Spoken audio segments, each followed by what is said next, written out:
So the next interesting spot on the square of the three powers is this building behind me, which is called the Palacio Planalto, or the Planalto Palace.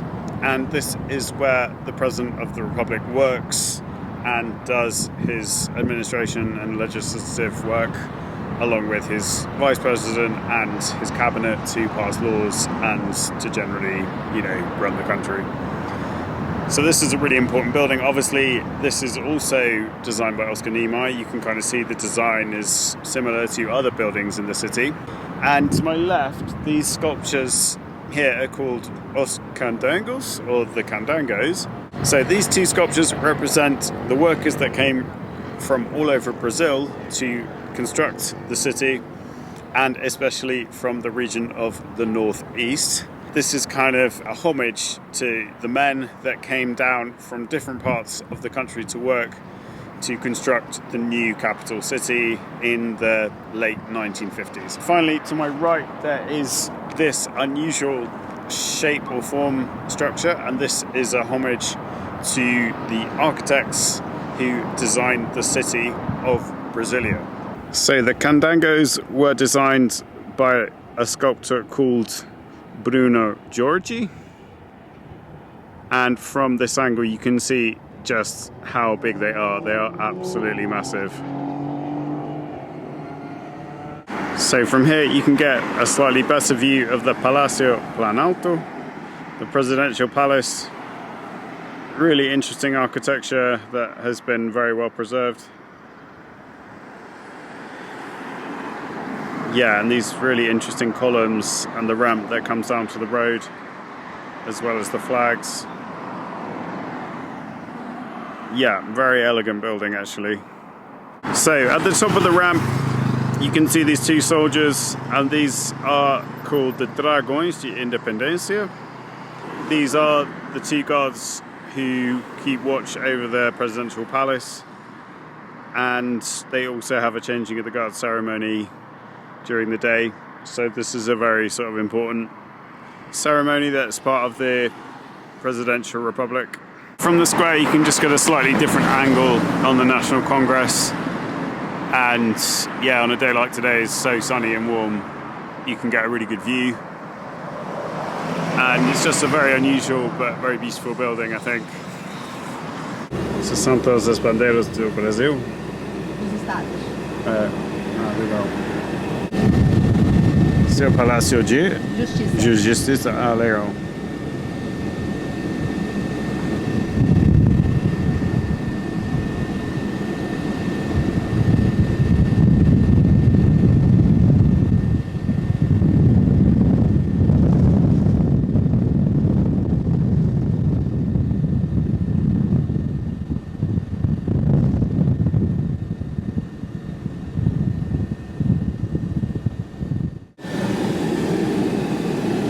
Hotel Nacional.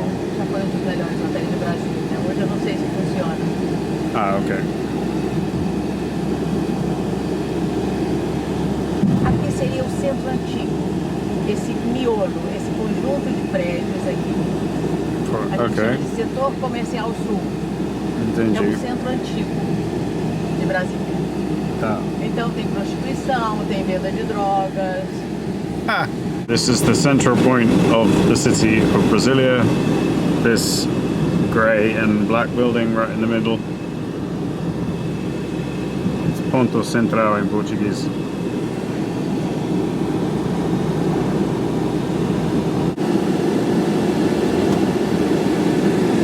Não gosto.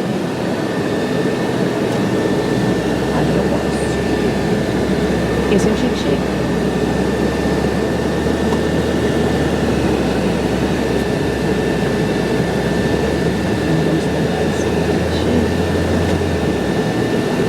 And we have come to this restaurant called Xique Xique, which is actually the name of a type of cactus. And this place specialises in food from the northeast of Brazil. Yeah, this is a really interesting sort of residential area. Over there you can see another Oscar Niemeyer building called Our Lady of Fatima Church. Very interesting design. I might have a look at that later. Yeah, so this is what a residential part of Brasilia looks like. Still got the iconic sort of Lucia Costa and Oscar Niemeyer designed buildings, but obviously it's been modernized quite a bit as well.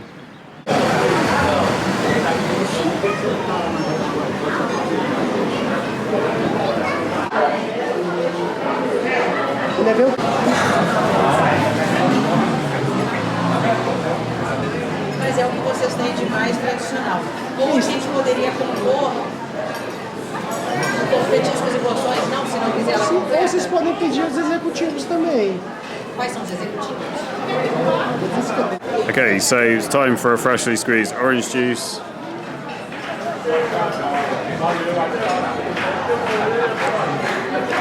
And I've ordered some carne de sol, which is like a dried beef.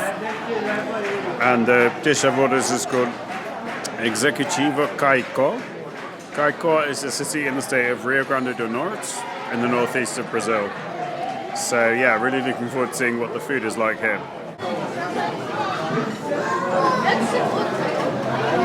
So my lunch has arrived. I've got dried beef, cassava that's been boiled, or mandioca, beans, rice, and kind of fried or roasted cheese. And this is called vinaigrette. This is like a dressing to go with the food to give it some moisture. And I think this is oil of some description, a little bit of olive oil. Yeah, so it looks really good. So this is the dried beef that I've got on my plato executivo, and it's got a really beautiful flavour, quite smoky and kind of barbecue-like. But yeah, it's got quite a chewy texture, but it's really delicious. And it's a very well-balanced dish altogether. I've got mandioca, rice, cheese, beans, and this vinaigrette salad.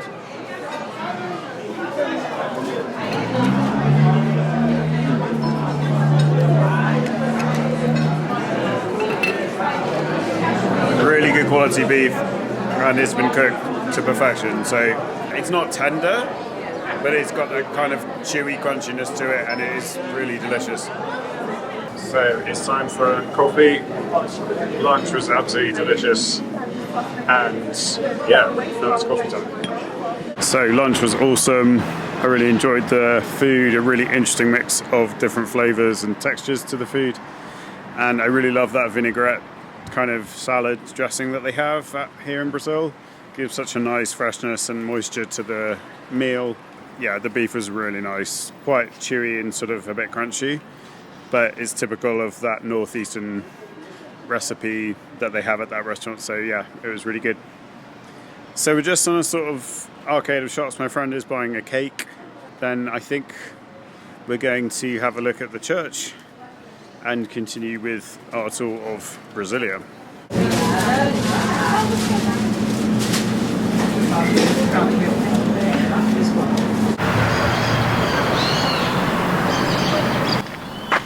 Pena que nós estamos na seca, não? Biblioteca. Ah, sim? Ali. Que legal. Biblioteca escolar e comunitária. Ótimo.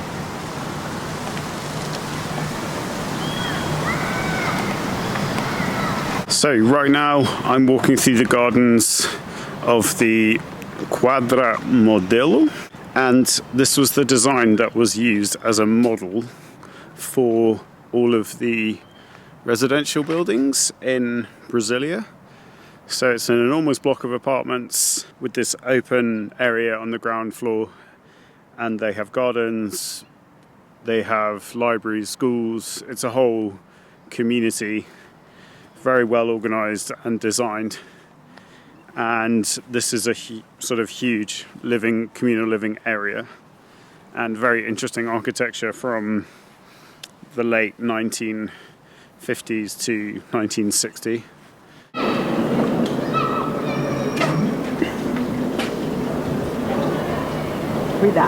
So we're just walking around the back of the building now, and you can see it's got this interesting white facade on the back, but it's a very peaceful, sort of tranquil area with lots of trees and green areas. So yeah, really nice atmosphere.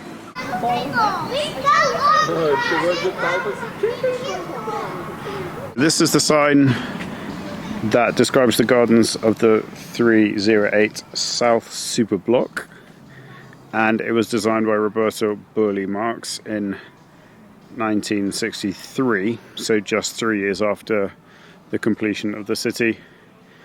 And you can see these gardens are very elegant. They have the trees interwoven between the buildings and the car parks, and it's a very tranquil, peaceful environment that even 60 years or so after its construction still looks very modern and sleek and dynamic. Yeah, so there's a very calm atmosphere here, which is great for residential areas, I think.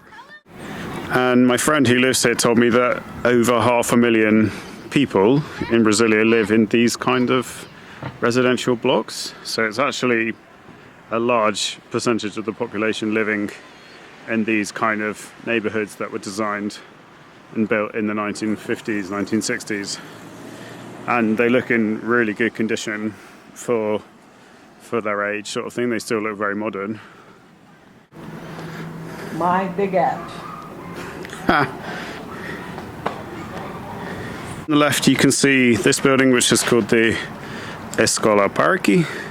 So it's like a school park for primary school children, and this is where they do sports, swimming, acting, art. And it's actually a place where they go to in the afternoon, so they do formal education in the morning, and they have these special schools in the afternoon for playing and doing sports and things like this. So I don't know if they have these throughout Brazil, but it's a feature of Brasilia. And on the right is the Church of Our Lady Fatima by Oscar Niemeyer. Very beautiful church, much smaller than a lot of the other buildings that you can see in Brasilia, but still very beautiful. And it's got this very interesting tile work on the outside of the central part of the building. So the person who designed these tiles was called Atos Bulcão. These are in the shape of a dove descending to the ground that represents the Holy Spirit. So there's lots of interesting tile work that comes from Portugal, and this must be one of the colonial heritages that Brazil has received, is having this fantastic tile and ceramic work. And the columns actually look very similar to the ones that you see on the Planalto Palace. Yeah, really interesting architecture. So you can see just how small the church is. It actually looks more like a chapel than a church. And yeah, this was completed in 1958 on the request of Sarah Kubczek, who was the wife of the then President Juscelino Kubczek. So really beautiful interiors and interesting artwork on the altar. Yeah, just a very beautiful little church. Yeah, so the design is really unusual but really beautiful and works very well with the nature and trees around it, I think. Kind of organic in its design. Yeah, really beautiful church. So this area is known as the Neighborhood Unit, and it was designed by the urbanist Lucio Costa. And these are all of the elements that are considered to make up a neighborhood, all of these things. And you can see all of them are shown on the map here. So Lucio Costa was very important in terms of the design of the different areas of Brasilia. So these neighborhoods were designed with functionality in mind back in the 50s and 60s when they were built, and they're still functioning today in that way. Right, so now it's 7:20 in the evening. I've just been to my friend's house for dinner. Yeah, now we're just going for a walk around the Lake Paranoá, and we're on the south side of the lake. Yeah, it's a really beautiful area with lots of bars, pubs, and people just sort of walking around generally. So it's a really nice atmosphere, very chilled, very relaxed, and it's quite cool because we've got the breeze coming off the lake as well. So yeah, really beautiful place and interesting to see Brasilia at night as well.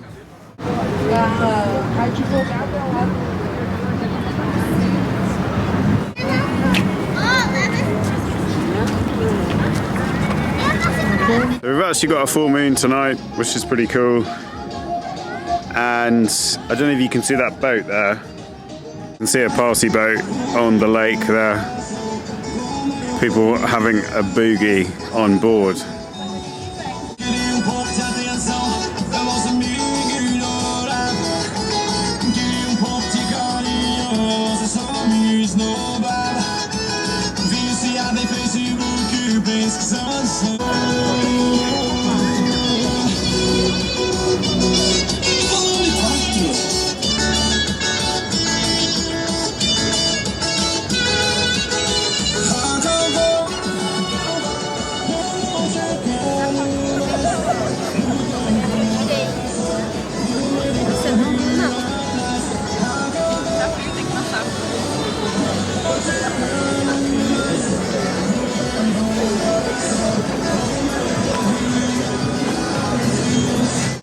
So check out all these restaurants and bars. This one's called Fausto Emanuel. Very lively, people watching the football, having drinks, beers. Looks like nice food as well.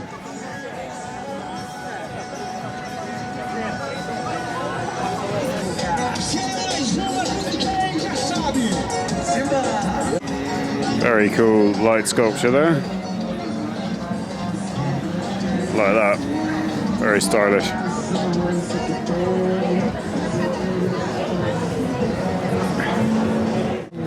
People living the high life on the yacht.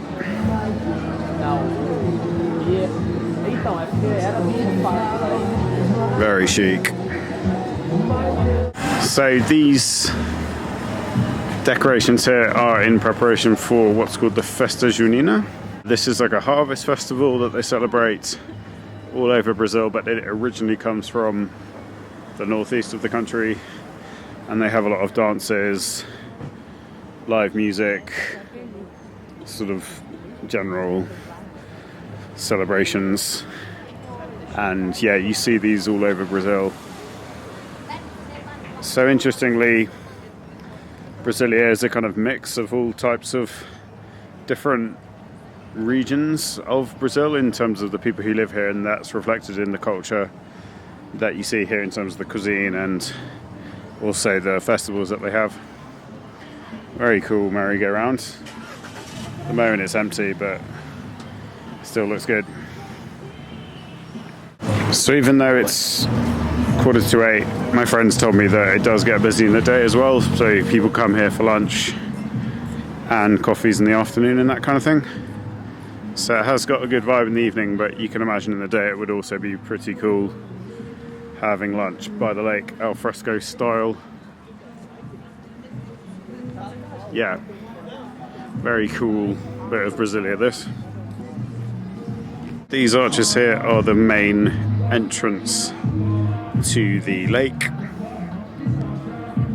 and here you've got a small open air amphitheatre with a small stage looking out over the lake where they have performances and shows and things like that.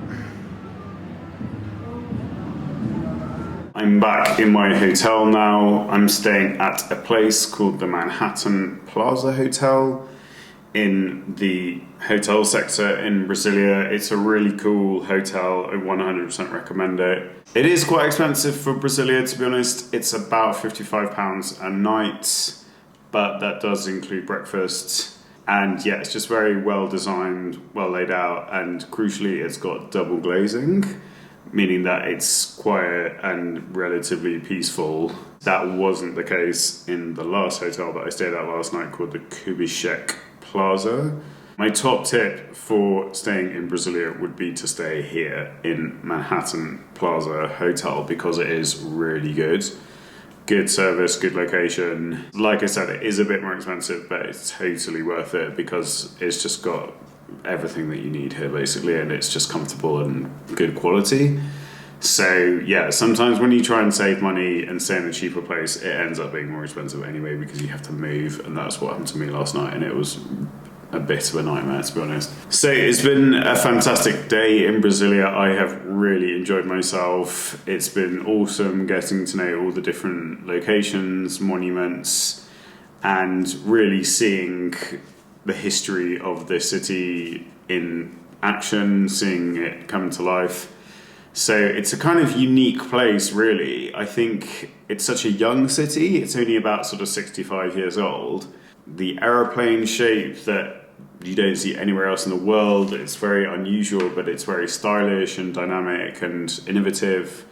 And I really enjoyed that kind of thing. Yeah, and it was really great having a look at all the historical bits in the town, like seeing the Candango's statue, for example, representing the people who moved to Brasilia to build it and to actually construct the place. Yeah, also another highlight for me was visiting the Metropolitan Cathedral with the very unique design, very creative design by the architect Oscar Niemeyer, and that fantastic stained glass window effect that you get when you go inside the cathedral. It is really stunning and just a beautiful space. So I think I've actually been really lucky today to have such good friends who are willing to show me around the city and, you know, invite me over to their house for dinner and that kind of thing, because it does make a really big difference. Having that sort of local insider knowledge was invaluable in terms of being able to find good locations to look around, have background information,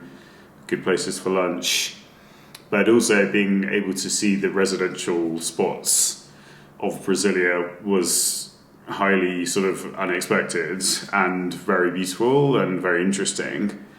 And that's kind of off the beaten track that a lot of tourists and visitors to Brasilia don't get the chance to see.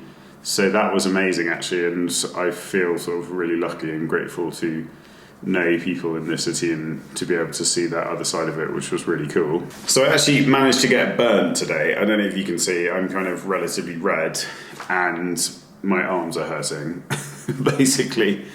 So it's slightly odd because it wasn't even that hot, but because Brasilia is such an open city and it's so spread out, there isn't a lot of shade. So when you're out and about, you're kind of in the sun the whole time, really.